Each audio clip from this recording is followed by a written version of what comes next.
Oil prices are up slightly as the European Union prepares to ban Russian oil imports. That's part of a potential sixth package of sanctions on Moscow over the military operation in Ukraine. Across the bloc, there's growing momentum to ditch Russian fossil fuel shipments, with countries eager to deprive Vladimir Putin's government of billions of dollars in annual revenues. Italy says it expects to be completely free of Russian oil by 2024. And Europe's largest economy, Germany, says it's already trimmed its imports and would not stand in the way of a continent-wide embargo.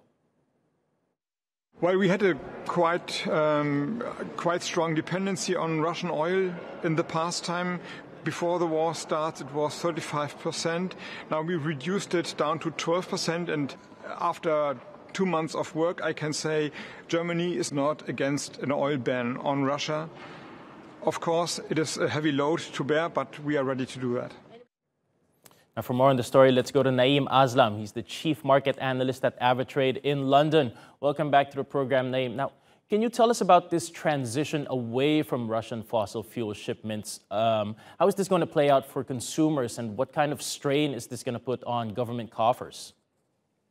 Sure, thanks for having me. I think in terms of a government coffers, you could probably hear it from the economic minister's voice on that obviously that this is not going to be inexpensive a strategy. Of course, governments would have to go and dig much deeper in their coffers to really rely on other sources, given the fact that now they are only relying 12%. They've already reduced it from 35% to 12%. But at the end of the day, I think it's only consumer who is paying that price, because you will see higher taxes, you will see higher levies, you will see higher oil prices, you will see reduced consumer confidence. And I think just the fact that they just wanted to go ahead and then punish Russia for the current conflict, they're willing to do so at any cost. Yeah, so what about Russia? What are its options? Are there customers out there that can absorb all of this supply that they're pumping out of the ground?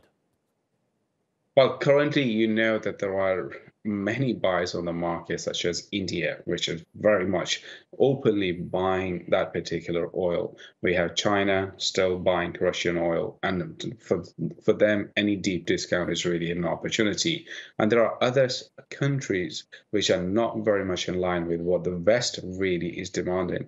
And for them, these are just a pretty big bargains that they wanted to really back. So we've also seen oil majors leaving Russia, and we know Western companies like Total, Exxon, and BP, they've been a big part in developing that industry in Russia. What are the long-term effects of these exits going to have on Russia's most important industry?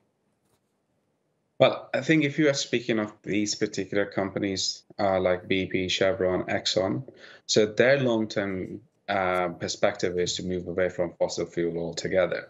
And I mean, like today we had BP's earning, and then yes, the numbers were absolutely stellar, and that's primarily because oil prices are above that $100 price mark, which is very, very healthy for the profit margin. But again, that is a very short-term strategy. That's a very short-term something that to look at, because on the longer term, they wanted to move away from fossil fuel, and then they are more working towards that, how they can really produce more energy, better system, better platforms, recharging stations for the world, and the demand that is really coming with it. All right, Naeem Aslam, Chief Market Analyst at AvaTrade in London. Thanks for making the time.